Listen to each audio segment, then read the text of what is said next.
Hi guys, I'm Jiaoying Summers. Welcome to the Tiger Milf Podcast. I just feel like the power of humor, it is so great.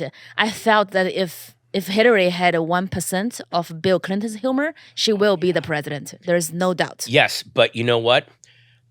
Where do you bring that up? Okay. I think that she had a similar problem to Obama in that because she's the first, she's be the first. Yeah. She's so in her head. And yes, she is not the most loosey-goosey person. I've met her a couple times. She's really, really nice.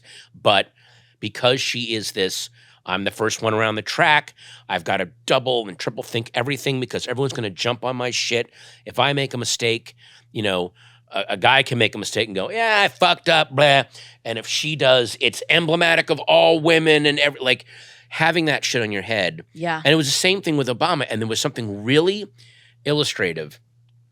I knew when Obama was going to become president in 2008, and the moment I knew was during you ever see the thing called the Alfred Smith dinner, where before the election, both candidates they get together and they kind of roast each other. It's this tradition. Yeah. And so it was Barack Obama and John McCain, and Barack went up, and he was okay, but he was very stiff. And he was really, you could tell he was thinking through every joke and really, really careful. And then John McCain went up and annihilated. He was so loose and hilarious and making fun of himself and making fun of his campaign and making fun of Palin. The election hasn't happened. And he's just, and I realized, he's looked at the numbers. He knows he's going to lose. That's why he's so loose and comfortable. And Barack is like, I could win, but I could still fuck this up. So he's being really nervous. You never have a better set as a comedian on nights when it doesn't matter.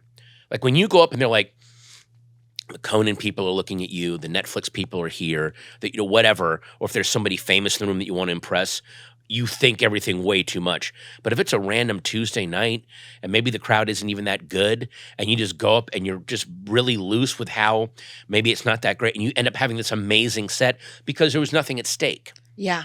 And McCain, you should watch that. I want to watch Alfred Smith dinner. Obama is perfectly fine, but he's not great because and McCain is just hilarious because he's like, yeah, I ain't going to win. I can do whatever I want. And then I think in the following weeks, he went and popped in at SNL and did all these jokes about, he did the commemorative plate set of his failed campaign. It was like, what the? And it was hilarious. And it was like, oh yeah, I'm not going to win this thing. And he was so relaxed. And Obama did a cameo on SNL and he was stiff and it wasn't funny because he's like, I could still blow this. Mm-hmm. And McCain's like, no, I'll do whatever I want. I don't care. That's amazing. Yeah. And I heard later on from friends of mine that were on the show at the time that, when they do guest spots, little cameos, you come in early in the week, and they thought McCain would come in Monday, do the little things, and then come back Saturday, and he just hung out all week. He just hung out with Lauren, talked to the cast, and like his people were like, hey, there's an event. And he's like, yeah, I'm good. And he would just like tell stories, and then everyone's like, he knows he's going to lose. He doesn't give a shit. Like he's so relaxed right now. So sometimes that, getting back to the Hillary thing, sometimes when there's a lot of shit at stake, it's not.